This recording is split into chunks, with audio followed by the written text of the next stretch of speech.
Hey, have you ever felt crushed by a million requests, friends, family, work, social events, and thought, I wish I could just say no without feeling guilty? You're definitely not alone. In fact, research shows that saying no can reduce stress and boost our well-being far more than we realize. But here's the twist. Saying no is surprisingly simple. And today, I'm going to share why setting boundaries might be the most powerful self-care practice you've been ignoring. Sounds good? Great. Let's unpack the simple, life-changing art of saying no. No awkwardness, no guilt, just real freedom. In this video, I'll guide you through 3 simple steps to confidently say no and set healthy boundaries that protect your time and energy. We'll cover why we find it so hard to say no and how to shift that mindset, language and strategies to say no gracefully but firmly, how setting boundaries improves your relationships and self-respect. I promise, no jargon, just practical advice you can start using today. Ready? Let's go. Step 1. Understand why saying no feels so hard. Let's kick off with the big question. Why is saying no such a struggle? Is it fear of disappointing others? Feeling selfish? Or maybe we're just wired to please? It's all normal, but here's an eye-opener. Constantly saying yes to everything actually hurts us, and the people we care about, more than it helps. Imagine this. You say yes to one thing after another, until you're so overwhelmed you can hardly focus or enjoy anything. Sound familiar? That's why realizing that saying no is not a rejection, but an act of self-care is the first breakthrough. Here's a simple picture.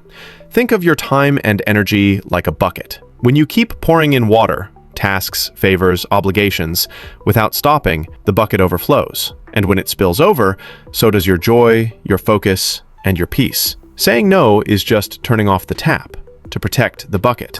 Step 2. How to say no. Words and strategies that work. Okay, so now you know why it's important, but how do you actually say no without feeling like a villain? I get it. There's a fear we might hurt someone's feelings or seem rude.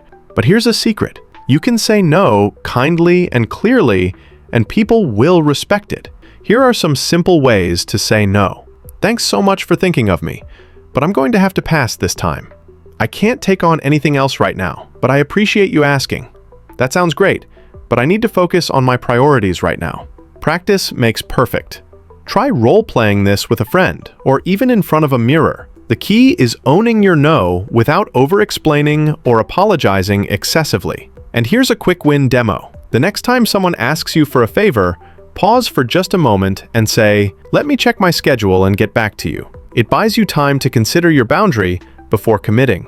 Step 3. Benefits of setting boundaries for you and your relationships. Setting boundaries isn't just about cutting things off. It's about creating space for what truly matters. When you start saying no confidently, you'll notice more energy and focus for your passions and the people who matter most, less stress and burnout, stronger, more authentic relationships because people appreciate honest communication. And here's the powerful part. You'll become a role model for others on how to respect their own limits. Remember this, saying no actually frees you to say yes to the things that really matter.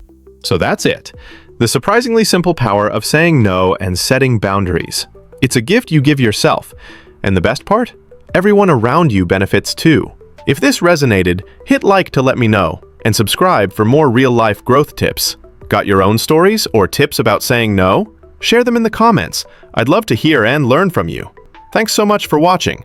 Here's to living freer, fuller lives by saying no when it really counts. See you next time.